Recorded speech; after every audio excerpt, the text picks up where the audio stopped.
Hello and welcome back to Zig's Math Lessons. I am your host, Ziggelviet B. Stunk. Thanks for dropping by. Okay, let's graph some sine and cosine functions for practice. Let's start with this one. So this looks like a sine curve. It's going to be y equals 2 sine of 2x minus 120 plus 1. Now, in the normal transformation equation, we have 1x in these brackets. I see 2x. That means we'll have to factor out the 2, like this. You see, within the brackets, the 2 has been factored out. And since we write a line and check a line, let's check. If I multiply it in, I get 2x minus 120. So it must be right then. Next. Our approach is amplitude, period, shift. So we'll state the amplitude, which is 2, the period, which is 360 divided by this 2, 360 divided by whatever this number is, and in this case it happens to be 2 as well. And the shift, well, this one shifts to the right by 60 and up 1. So say it, write it down. And so that's how we get started. We get started by stating amplitude, period, shift. Then we make a rough sketch of the curve that we're going to graph. And in this case, it's a sine curve. This is a rough sketch of a sine curve. It starts from the origin and goes up, and then comes back and goes down and comes back. And I put some numbers on it. The numbers indicate the order that we're going to graph the points. We'll graph this one first, and then this one second. So the first one is the beginning, and the second one is the end. The third one is the middle, and the fourth one is this maximum, and the fifth one is this minimum. So our task is to put those points on this grid. So point 1 is at the origin, but wait. We have to shift right 60 up 1. So we'll go to the origin, shift right by 60. Since this is 180 degrees over here, every one of these ticks must be, well, let's count. 1, 2, 3, 4, 5, 6 ticks gets me 180, and so each tick must be 30. And since I want to shift to the right by 60, I'll have to go to the origin and shift to the right 2 ticks and then up 1 and put a point there. The next point, point 2, is a period displaced along the axis of the curve. A period displaced.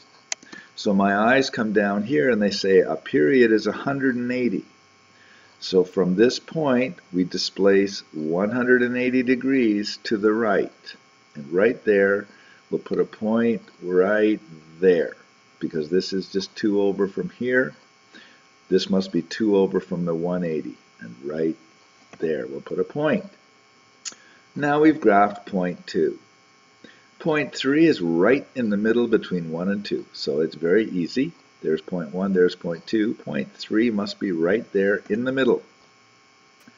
And point 4 is halfway between 1 and 3, and it's an amplitude above the axis of the curve. An amplitude. So my eyes come down here and they say, an amplitude is 2. So it must be in the middle between points 1 and 3 and an amplitude up. And since an amplitude is 2, it must be right there. Similarly, point 5 is in between point 3 and point 2 here, right in the middle, and an amplitude down. So we'll go to the middle here, and an amplitude down, which is 2 down, and put a point right there. Now that we have points 1, 2, 3, 4, and 5, we can join them together. And what we have here is a single cycle of the curve. Now our task is to fill out the domain from minus 360 all the way up to positive 360. To do that, we're going to need evenly spaced points along the axis of the curve. Now the axis of the curve is this number 1 here. So you see this is number 1, y equals 1. So all along this axis of the curve, we need evenly spaced points. That's how we fill it up. So we can see here that we have point and then tick, tick, point, tick, tick, point. We can continue that pattern. Tick, tick, point, tick, tick, point, tick, tick, point, tick, tick, point, tick, tick. The next one's off the chart, but we can fill out the other way. Tick, tick, point, and the next one's off the chart. So we've now got what we need, evenly spaced points along the axis of the curve. Now we can just fill out our maximums and minimums. We see in the middle here it's up to, so in the middle here, right in the center, it must be down to. In the middle here, right in the center between these 2 points, it must be up to. In the middle here between these 2 points, it must be down to and up to. And since I noticed that this goes over 1.5 and down, this could go over 1.5 and down. So there's a point there as well. In the middle here and up to. And so at this point we've filled out all the necessary points that we can. And so what we need to do is to draw a smooth curve that goes between all these points. And anything below the axis of the curve has to be concave up, and anything above the axis of the curve needs to be concave down. I think the hardest part is to get the concavity right. And this curve looks like this. Take a look again. We get the points, we join them together. The points, and join them together. And that's the curve. Let's do another one. This one's a cos curve, a cosine curve. Cosines are a little different than sines, but most of the procedure is very similar. We're going to need to factor out the 3/2 because we got to have 1x here, not 3/2 of x. So we're going to have to factor it out, which means taking 135 and dividing by 3/2, which is times 2/3. And so we have this. We can check our work by multiplying it in. If I multiply 3/2 times x, of course I get this. And 3/2 times 90 is 1.5 90s, and that's 135. Again, our approach is amplitude, period, and shift. So the amplitude is this number in front of this cosine. So it's a -1. So we say that the amplitude is 1 with reflection. The period is 360 divided by this number. It always is the period is always 360 divided by that number. And so we do that, 360 divided by 3/2, and we get 240. Because what we do is we take 360 and multiply it by 2/3. And 2/3 of 360 is 240. Then we get our shift, left 90, down 2. Notice the approach. The approach is analyze the curve for amplitude, period, and shift. Amplitude, period, and shift. We'll need a rough sketch of the cos curve, and here it is. Again, there are numbers on it. 1 at the beginning, 2 at the end, 3 in the middle. 4 and 5 for the cos curve are not the max and min, but they are the intercepts at the axis of the curve. And now our task is to place those points onto the grid. And away we go. Of course, we start with point number 1. We note point number 1 is an amplitude above the origin. So our eyes go here, and it says amplitude is 1. So it must be 1 above the origin. But wait, it says with reflection. So it must be 1 not above, but below the origin. So we'll go to the origin and go one below the origin, but wait again, we have to shift left 90 down 2. So we'll go one below the origin, shift left 90 and down 2, and come there and put a point. That's the hardest thing about a coast curve, getting the first point right. So once again, point number 1, an amplitude above the origin. We go to the origin, go an amplitude above, but wait, this one's below because it's reflected. So there's my 1.1, an amplitude above, which means below the origin if there's reflection. Shift left 90, every tick is 30, so 30, 60, 90, and down 2. So I simply obeyed this and this to get point number 1.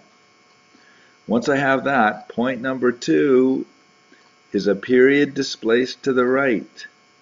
Point 1, displace a period to the right. So my eyes come here. What's a period? 240. Well, there's 8 30s in 240, and every tick is 30, so it must be 8 ticks to the right. Count them. 1, 2, 3, 4, 5, 6, 7, 8. So we'll put a point there. There's our point 1 and our point 2. Point 3. Here we go again with the amplitude.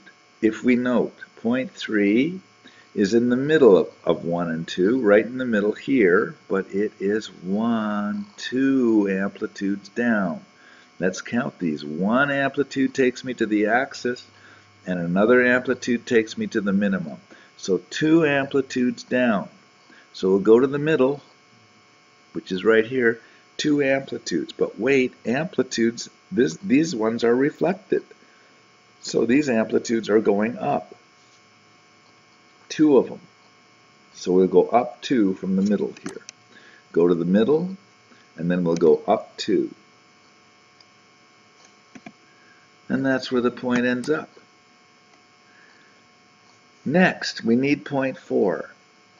Point 4 is on the axis of the curve, and the axis of the curve is this number, -2. So we'll go there to the axis of the curve at -2, and it might help to draw the line y equals -2, because that's where point 4 and 5 is going. So if it helps, draw in the line y equals -2, which I've done here. Now, halfway between points 1 and 3 at the axis is point 4. So here, in the middle here, at the axis, right there, will be point 4. Similarly, point 5 is in the middle this way at the axis of the curve. Once again, we need evenly spaced points along the axis of this curve. Well, it's already drawn, so let's evenly space the points. Point, tick, tick, tick, point, tick, tick, tick, point, tick, tick, tick, point, tick, tick, tick. Well, that one's off the charts. Tick, tick, tick, point, tick, tick, tick, point. Now we've evenly spaced points along the axis of the curve, which is key. Now, check. In the middle, up. In the middle here, down. In the middle here, up there must be a point.